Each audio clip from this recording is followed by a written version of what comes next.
everyone. This is Dom Renna, and the NYR Zone podcast starts right now.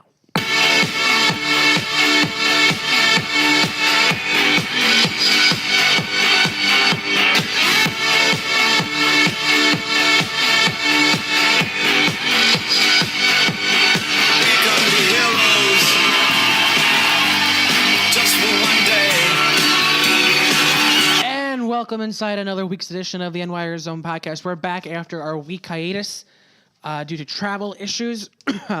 In that span, since our last podcast, the Rangers had 6 games with a record of 2-2-2. So some inconsistency there, but they were also getting points. And at this point of the year, it's all you really want is for your team to rack up points. So let's start in Detroit. Couple 2 weeks ago on a Sunday, March 12th. Coming off of a rough loss against the Carolina Hurricanes, the Rangers trying to rebound, and without Lundqvist, as we found out that he was going to be out 2 to 3 weeks due to an injury. The injury was believed to be a hip strain that suffered in the first period against the game against the Florida Panthers 3 weeks ago. Lundqvist is expected back this weekend, so let's not focus too much on that. The Rangers came out looking like a sharper team, more aggressive against Detroit. As the period was winding down, Ryan McDonough went in shorthanded for an odd-man rush with Kevin Hayes on a 3-on-1. Hayes got around goaltender Peter Mrazek and almost put the puck through the crease, but McDonough was there, and he was able to deflect the puck off of his stick into the back of the net for a 1-0 Rangers lead. Very nice play from Hayes to McDonough. Like I said, Rangers up 1-0. The Rangers would then allow a game-tying goal, but would respond later after a Pavel Buchnevich shot went wide off the boards, and McDonough, who was once again in deep, would get the puck on the net and then find the trailing Mark Stahl. Stahl would get the puck through Mrazek, and McDonough once again loose puck into the back of the net. Kevin Hayes would score less than a minute later on a great pass from J.T. Miller, giving the Rangers a 3-1 lead. Rangers would win this one 4-1.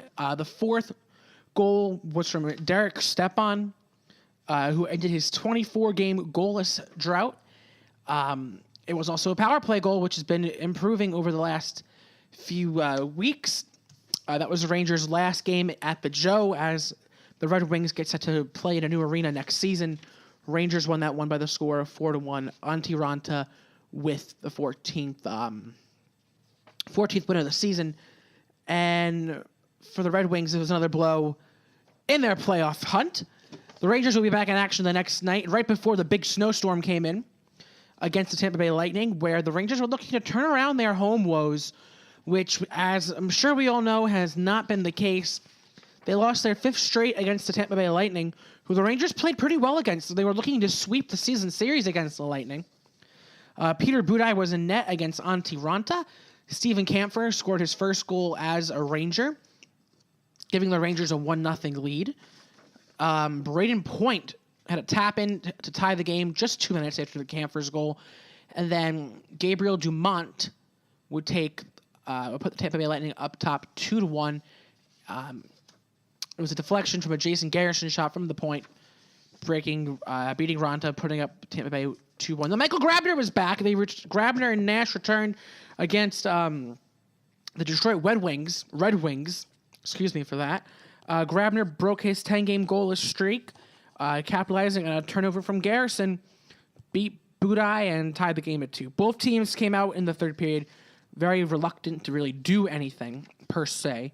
But Braden Point got behind McDonough, who did not do a great job at boxing him out. Beat Raanta 3-2 Lightning. Rangers were able to apply pressure at the end, but in the end, really, they could not beat Budaj, who got his first win as a member of the Tampa Bay Lightning. So Rangers have now lost 5 straight games at home at that point, with the game on St. Patrick's Day against the Florida Panthers. Coming into the game, there was controversy. Pavel Buchnevich, we'll talk about the whole Buchnevich situation. I feel like almost every week when I've done a podcast, this is 26 podcasts now, at least of the last 10, there's been some controversy surrounding Pavel Buchnevich. But Jesper Fast came back. Buchnevich was the healthy scratch, choosing to go with Lindberg. Vigneault getting a little bit of heat from fans. Chris Kreider found Matt Zuccarello, who gave the Rangers a 1-0 lead early on the power play.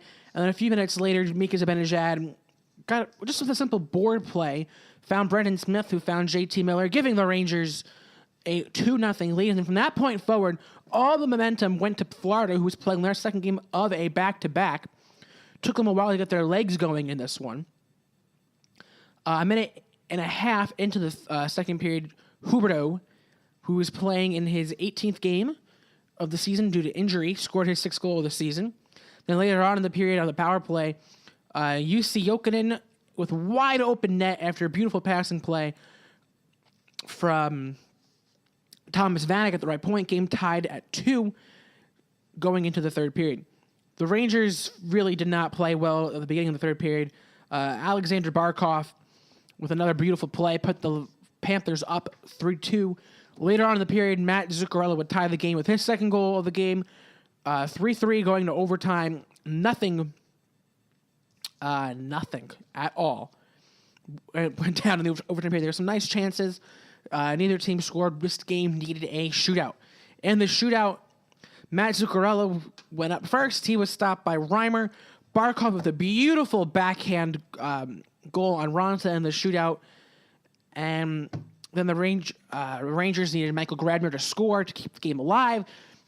And we'll get into Michael Grabner after I talk about this shootout. Grabner missed the net with his shootout attempt. Rangers lost their 6th straight at home.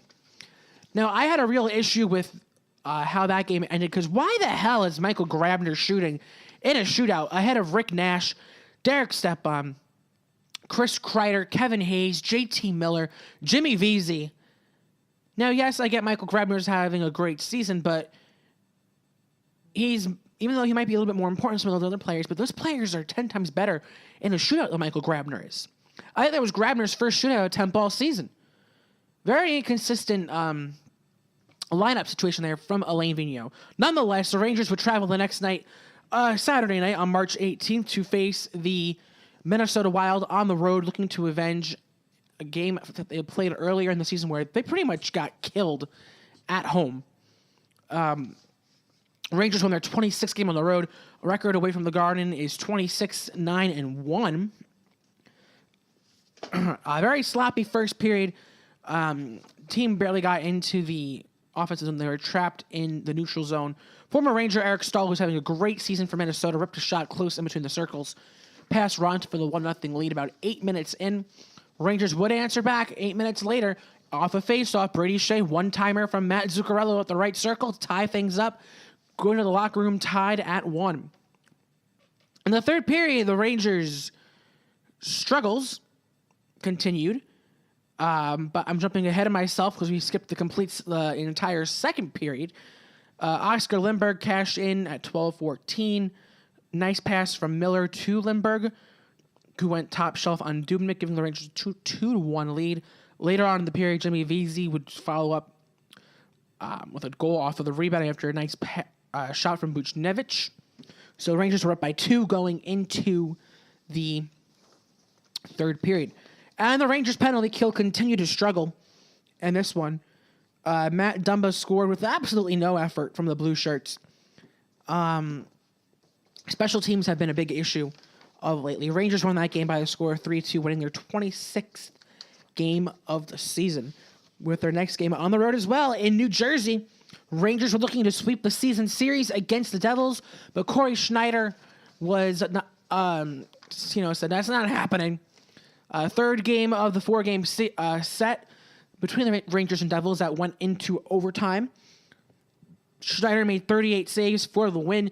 John Quenneville, son of Joel Quenneville, of the coach of the Chicago Blackhawks, scored his first career NHL goal. 1-0 Devils. Later on in the period, off of a nice pass from McDonough and Buchnevich, Oscar Lindberg would tie things at 1. Later in the period, Taylor Hall, nice shot, beat Ronta to give the Devils the 2-1 lead. And later on, Rick Nash on the power play. By the way, John Quenneville's goal was a power play goal. That should have mentioned that. Rick Nash, with great individual effort, Rick Nash has been the Rangers' best forward over the last stretch of games. Off of a pass from Kevin Hayes and Brady Shea, who both have 30 assists this season now.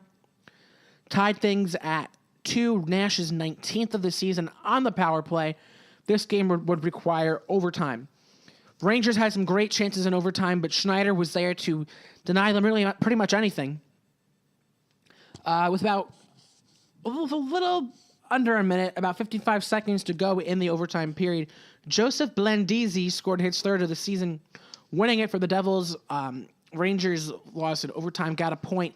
Magic number was down to 7 with a very big game against the Islanders coming up Wednesday night. If the Rangers won Wednesday night in regulation time, the magic number would have gone from 7 to 2 because the way the magic number is working, it's the amount of points gained by the Rangers and lost by the Islanders. And there's also a row issue that came into play there as well.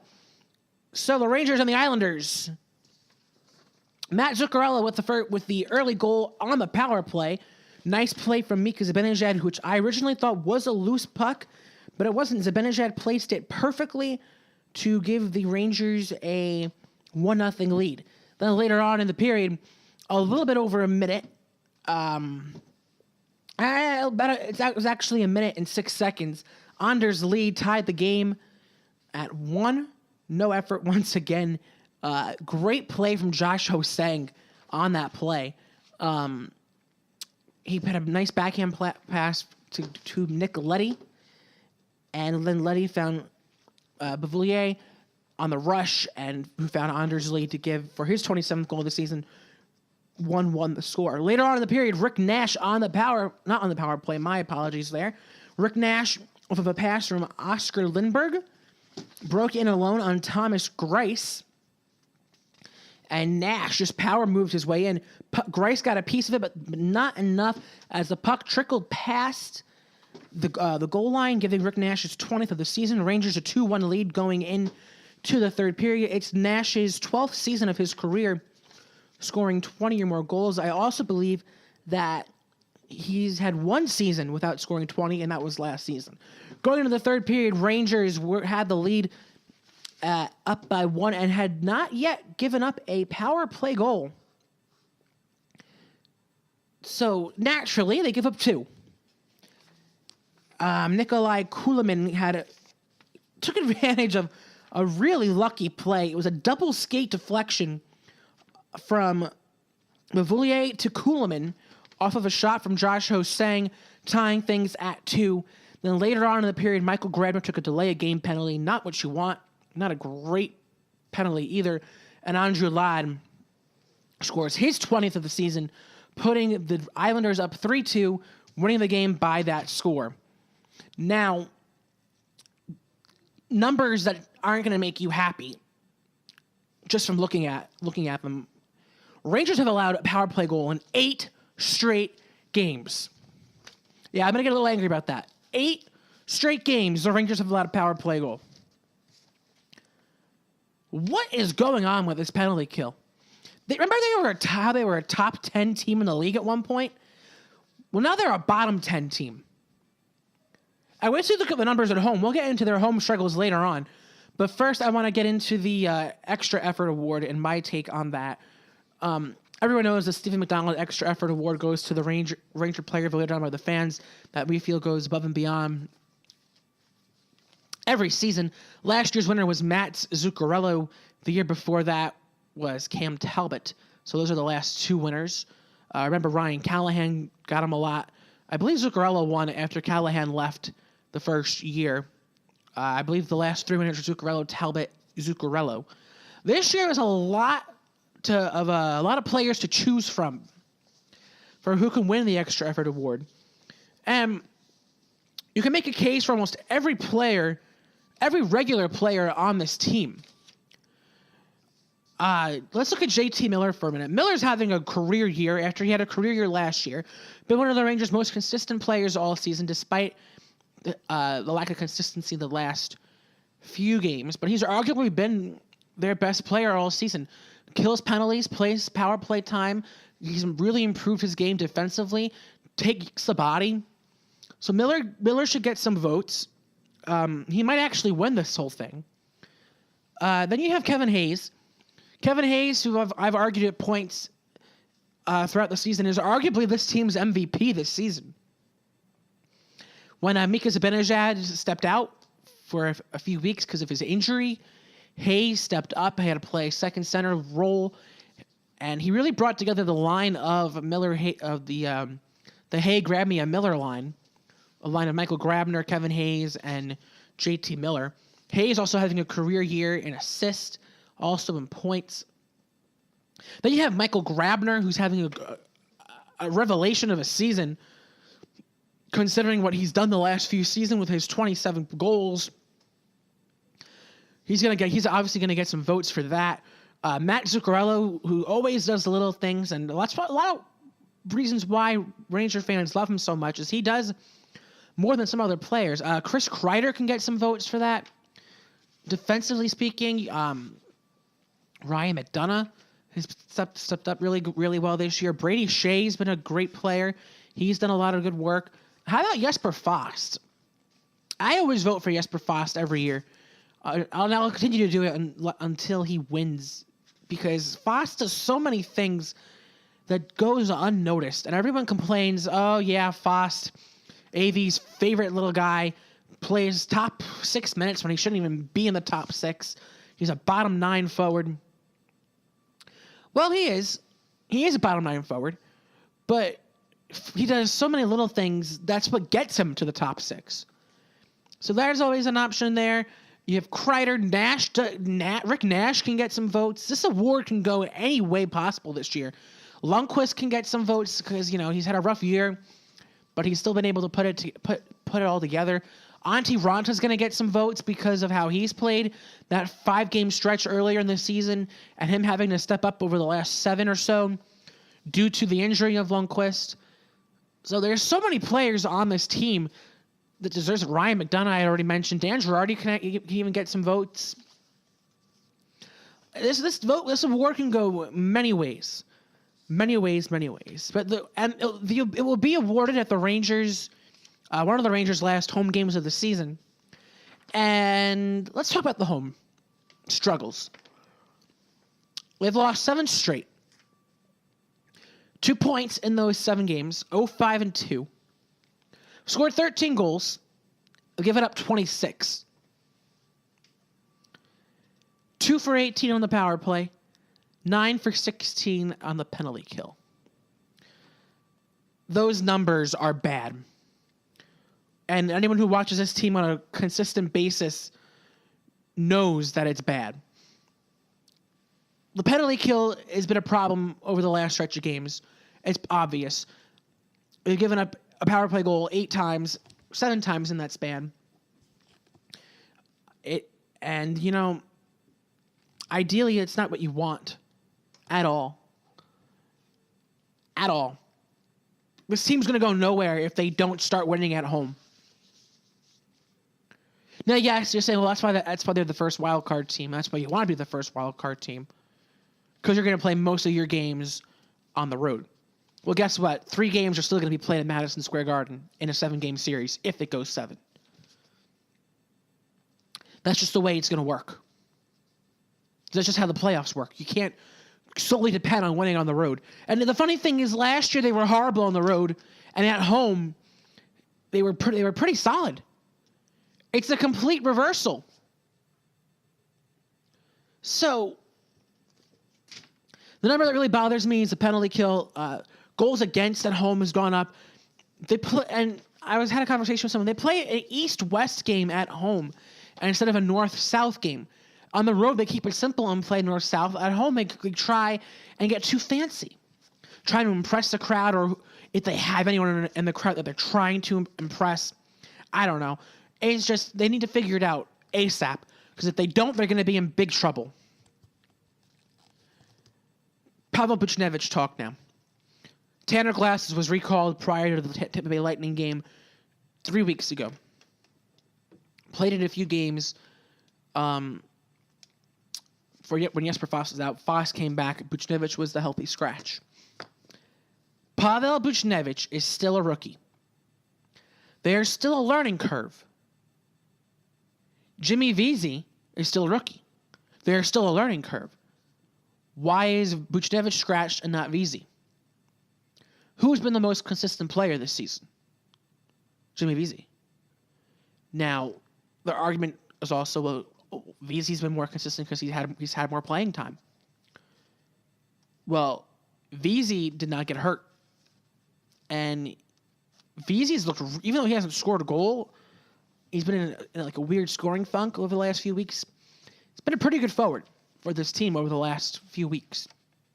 Now, you can see that the last 3 or 4 games, the kid line of Buchnevich, Lindbergh, and Vesey has looked very well. And they have. But it's obvious that the fact of the matter is Buchnevich is going to be the one coming out because he still needs to be seasoned. He hasn't been making the consistent play all the time. And it's unfair to Vesey if he does come out because Vesey's been the more consistent player all season long. I'm not even talking about the last 20 games where he probably has 1 goal or 2 goals over the last 20. Tanner Glass is brought up here to play against the bigger teams that play the Rangers tough. That's why he's here. If the Rangers face the Canadiens in the first round, I guarantee you Tanner Glass is playing in every game that series. Guarantee it. And if the Rangers start struggling to scoring, you'll see Buchnevich. But Buchnevich is still learning how to play, and he's going to be the odd man out because you're not taking out any other player of that lineup for him.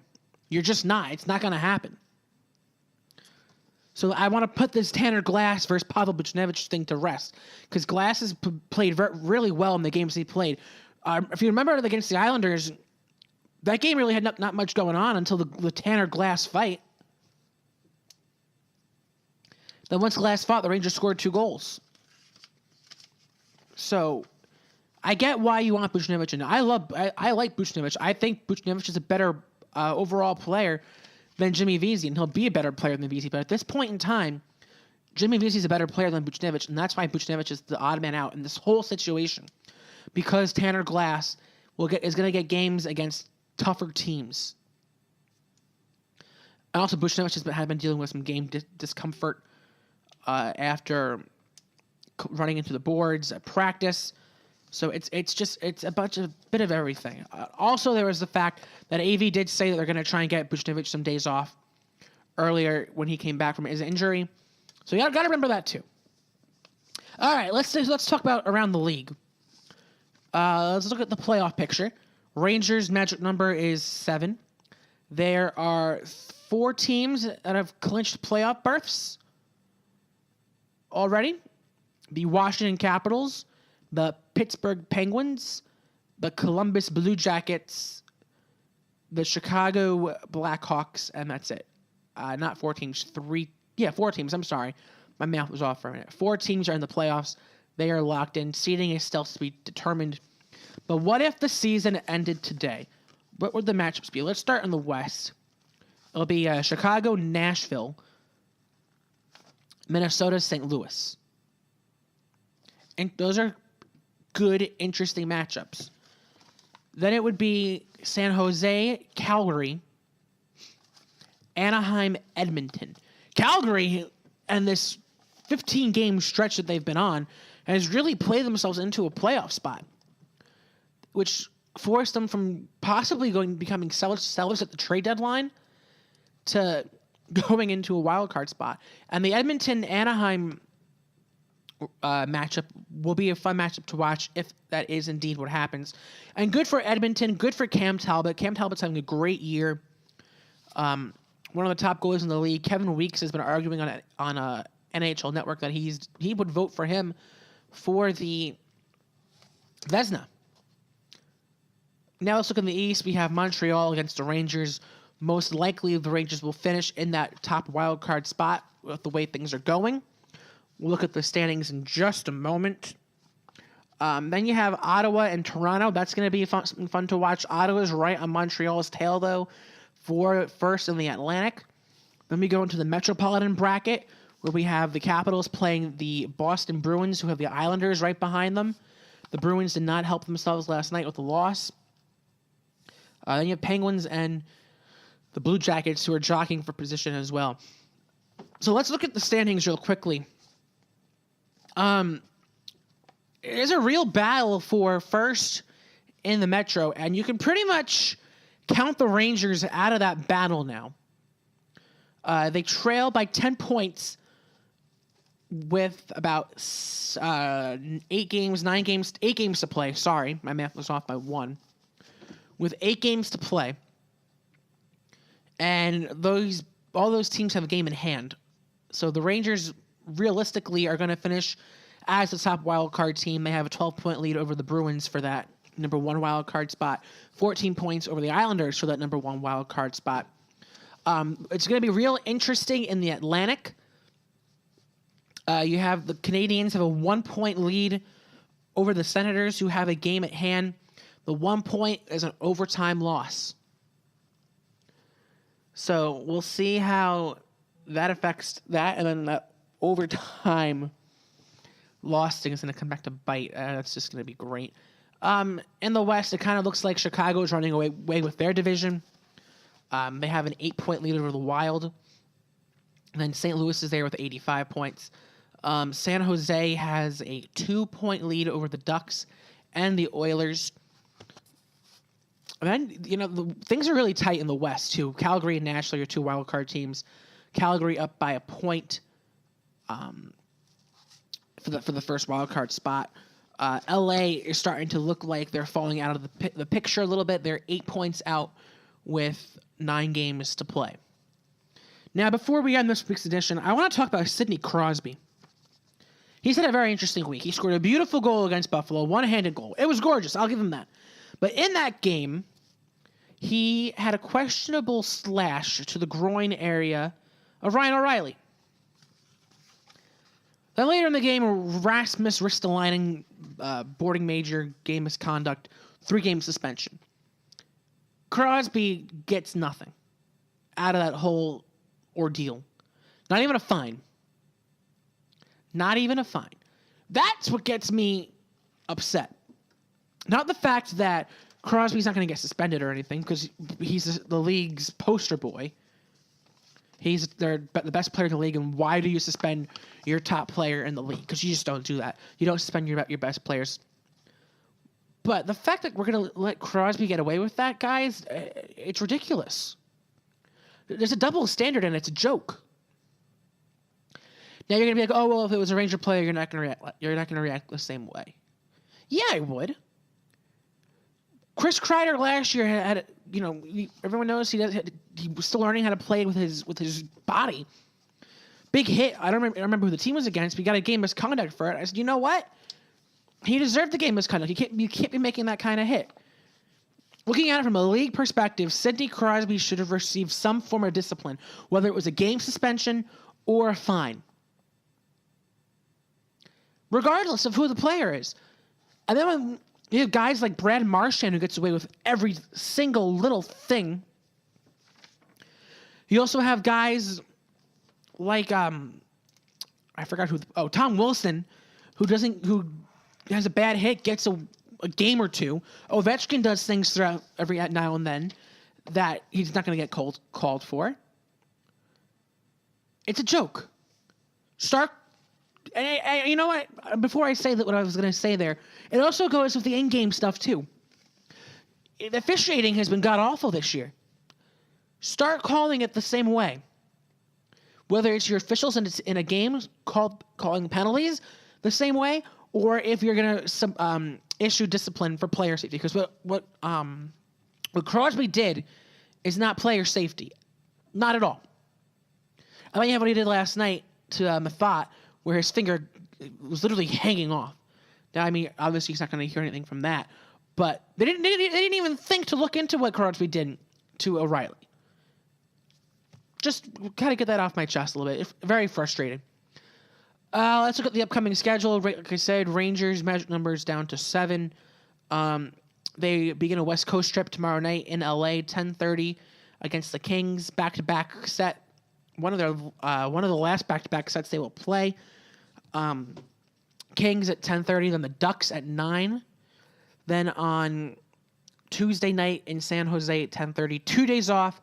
Then back home where they will look to snap their 7-game home losing streak to the Pittsburgh Penguins, who are facing each other for the first time in a while.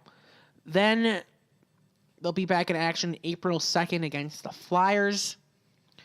Then they have a Wednesday night rivalry game against the Capitals for the last time this season. Then a potential playoff matchup on the 8th of April against the Ottawa Senators, a 12:30 p.m. start. Very interesting start time there. And then the final game of the regular season against the Pittsburgh Penguins at home. Will be interesting to see if that home losing streak carries over to that game. Don't want to take a 10-game losing streak into the playoffs. So very interesting to see there. Lundqvist will play in one of the 2 games this weekend. So good to get him back healthy. See how things go from here on out. Like I said, Rangers have their 3-game West Coast trip starting Saturday night. Magic number at 7. They can clinch a playoff spot on this trip if they actually play well. They do play well on the road, and they've had success on this West Coast trip in the past. So that will do it for this edition of the NYR Zone podcast. As we inch closer to the playoffs, I'm going to be working on getting some guests coming on, talking about playoffs. We'll see how that goes. We'll keep you updated on Twitter. Be sure to follow us on Twitter at NYRZone. Check out nyrzonblog.wordpress.com for updates after games, practice reports, and more. We'll have a new Brandon's Corner come out this Sunday on the Rangers' home struggles and how they have to get fixed really quickly. So some fun things to look out for, too. As the Rangers inch closer to getting a playoff spot, we've been working on our playoff spot design. We'll have a poll up online for you guys to vote on which one you think should be it. So that'll be fun. We'll let you know when that poll comes up. It'll probably come up shortly after they clinch a playoff spot. Playoffs set to start April 12th. Rangers have still not clinched a spot yet, but are inching closer. So like I said before, that will do it. A lot of fun things upcoming. Thanks for listening. As always, go Rangers, and we'll see you all next week on the NYR Zone podcast. Have a good one, everybody.